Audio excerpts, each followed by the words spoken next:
جگت سرخ و سفید تھی، اعلیٰ حضرت بولے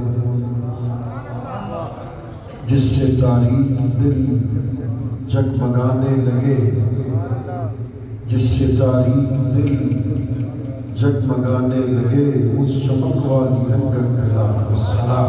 سبحان اللہ، سبحان اللہ۔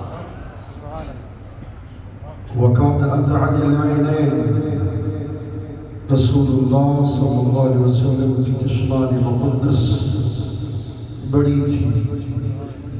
اعلیٰ حضرت عظیم البرکت بولے معنی ما رعا، مقصد ما طغا، معنی ما رعا، مقصد ما طغا، نرگس باغ قدرت پہ لاکھوں سلام۔ سبحان اللہ، سبحان اللہ۔ معنی ما رعا، مقصد ما طغا، نرگس باغ قدرت پہ لاکھوں سلام۔ اور پھر رجل الشعر رسول اللہ صلی اللہ علیہ وسلم کی زلفیں گیسو عنبر، سبحان اللہ، سبحان اللہ۔ کنڈل والی زلفیں، رسول اللہ صلی اللہ علیہ وسلم کی زلفیں گھنگریالی تھی۔ اعلیٰ حضرت نے ایسا عظیم شعر ارشاد فرمایا، کہنے لگے لیلۃ القدر میں، اگر ایسے سنیں گے تو پھر میں بھی بڑا سفر کر کے آیا ہوں، میں 5 منٹ بھی نہیں بیٹھا آپ کے پاس آ گیا ہوں۔ سبحان اللہ۔ میں نے اپنے مرشد کا میلاد پاک بھی چھوڑا، اس لیے وعدہ کیا ہوا تھا، اس لیے آپ ذرا سبحان اللہ کہیں گے تو یہ بھی کھلتا جائے گا۔ اعلیٰ حضرت فرماتے ہیں لیلۃ القدر میں مطلع الفجر حق، لیلۃ القدر میں مطلع الفجر حق، مانگ کی استقامت پہ لاکھوں سلام۔ سبحان اللہ۔ اعلیٰ حضرت فرماتے ہیں ذرا اس کا ترجمہ میرا دل کرتا ہے تو میں سناتا جاؤں۔ اعلیٰ حضرت فرماتے ہیں عابد کی، زاہد کی لیلۃ القدر رمضان میں ہوتی ہے، اور عاشق کی ہر رات لیلۃ القدر ہوتی ہے، جس میں عالم خواب میں یار کی زلفوں کا خزانہ تھا۔ سبحان اللہ، سبحان اللہ۔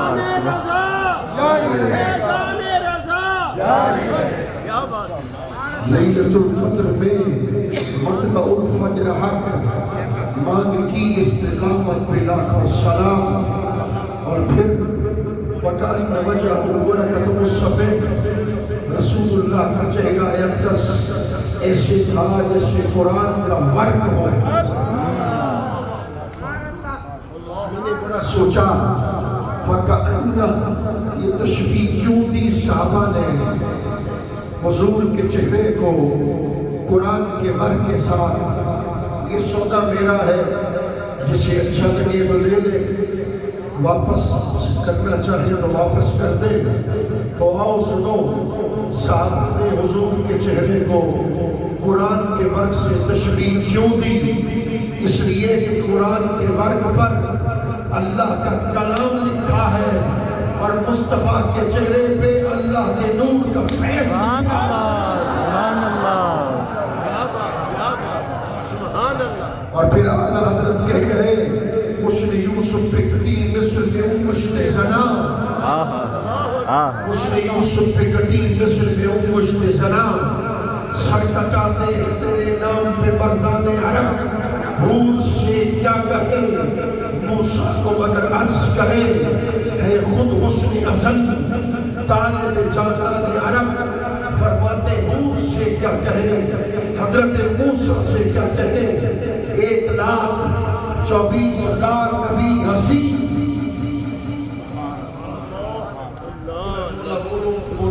یاد رکھو گے، سارے نبی حسین ہو کر خدا کے حسن کو دیکھنا چاہتے ہیں، مگر مصطفیٰ کا معاملہ الٹ ہے، یہاں خود خدا مصطفیٰ کے حسن کو دیکھنا چاہتا ہے۔ سبحان اللہ، سبحان اللہ، سبحان اللہ، سبحان اللہ۔ میرا دل کرتا ہے ذرا ایک دو باتیں اور بھی کرتا ہوں۔ سبحان اللہ، سبحان اللہ۔ صلاة پہ پہنچو، کہنے لگے میلاد پاک بریلوی کیوں مناتے ہیں؟ اس جامع مسجد میں لوگوں کو بلایا، میلاد پاک منایا، نہ میلاد والے نے میلاد منایا، وہ کہتے ہیں نہ میلاد والے نے میلاد منایا، نہ صحابہ نے میلاد منایا، تم کیوں میلاد مناتے ہو؟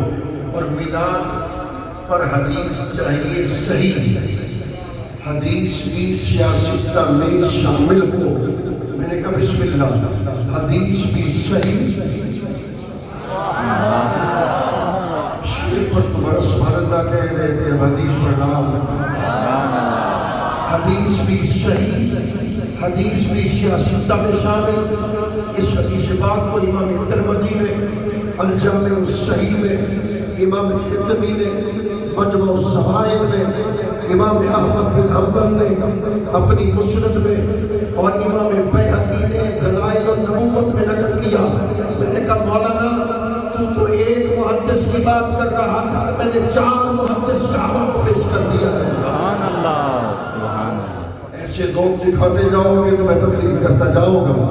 وقام النبی صلی اللہ علیہ وسلم علی المنبر، رسول اللہ منبر پر اس دن کھڑے ہو گئے۔ ذرا آہستہ آواز میں بات کر دوں، یعنی صحابہ اتنے کثیر تھے، حضور کھڑے ہو گئے۔ حضور نے فرمایا من انا، صحابہ بتاؤ میں کون ہوں؟ عرشی انت رسول اللہ وعلیک السلام، آپ اللہ کے رسول ہیں، آپ پر سلام ہو۔ یہاں تک سوال کا جواب ہو گیا۔ علامہ سعد الدین صاحب آگے تو حضور نے خطبہ شروع کیا۔ سبحان اللہ، سبحان اللہ۔ اب جملہ بول رہا ہوں جو کم علماء سے آپ نے سنا ہوگا۔ سوال کیا تھا، جواب ہو گیا۔ حضور نے خطبے کو جاری رکھا۔ کوئی خطبہ ہوتا ہے خطبہ جمعہ جو آج امام صاحب ادھر پڑھ گئے، کوئی خطبہ ہوتا ہے خطبہ عید الفطر۔ میرے نزدیک اس دن حضور نے خطبہ میلاد مصطفیٰ پڑھا۔ سبحان اللہ، سبحان اللہ، سبحان اللہ۔ خطبہ میلاد مصطفیٰ کیا ہے؟ فرمانا محمد بن عبداللہ بن عبد المطلب ان اللہ خلق الخلق فجعلنی فی خیرہم فرقتین ثم جعلہم فرقتین فجعلنی فی خیرہم فرقتین ثم جعلہم قبائل فجعلنی فی خیرہم قبیلۃ۔ حضور کے خطبہ میلاد کا ترجمہ سن۔ حضور نے ارشاد فرمایا میں محمد ہوں، سبحان اللہ۔ بابا کا نام عبداللہ، جد عبدت کا نام حضرت عبد المطلب۔ اللہ نے کائنات کو 2 حصوں میں تقسیم کیا۔ ان 2 حصوں میں جو افضل حصہ تھا اللہ نے اس میں مجھے پیدا کیا، پھر اس حصے کے قبیلے بنائے۔ جو سب سے اعلیٰ قبیلہ تھا اس میں مجھے پیدا کیا، اس قبیلے کے گھرانے بنائے۔ کائنات میں جو سب سے اعلیٰ گھرانہ تھا سبحان اللہ، سبحان اللہ۔ اللہ نے اس میں مجھے پیدا کیا۔ حدیث کا لفظ کا آخری ترجمہ پیش کر رہا ہوں۔ حضور نے فرمایا صحابہ سن لو، میں نسب کے لحاظ سے بھی اعلیٰ ہوں، حسب کے لحاظ سے بھی اعلیٰ ہوں۔ سبحان اللہ، سبحان اللہ، سبحان اللہ، سبحان اللہ۔ آئیے ذرا غور کرتے ہیں۔ اس پوری حدیث میں سرکار نے تخلیق کا ذکر کیا، پھر قبیلے کا ذکر کیا، خاندان کا ذکر کیا، حسب کا ذکر کیا، نسب کا ذکر کیا۔ تو کہتا تھا حدیث چاہیے میلاد پاک کی، حسب، نسب، قبیلہ، خاندان، تخلیق، یہ تو میلاد ہے۔ رسول اللہ نے صحابہ کرام کے مجمع میں اپنا میلاد پاک بیان کر کے سبحان اللہ، سبحان اللہ، سبحان اللہ۔ میں اب چاہوں گا کہ تم سبحان اللہ کہو، پہلے تم نے خود کہا، اب چونکہ حدیث پیش کر رہا ہوں۔ رسول اللہ نے صحابہ کرام کے کثیر مجمع میں منبر پر اپنا میلاد پاک خود بیان کر کے قیامت تک ہر عالم کے لیے حجت کو پیدا کر دیا، سنت بنا دی کہ کوئی عالم کھڑے ہو کر یا منبر پر بیٹھ کر اگر مصطفیٰ کا نسب، حسب، قبیلہ، خاندان، میلاد پاک بیان کرے گا تو سنت مصطفیٰ پر عمل کر دے گا۔ سبحان اللہ سبحان اللہ سبحان اللہ سبحان اللہ سبحان اللہ۔ یہ کہ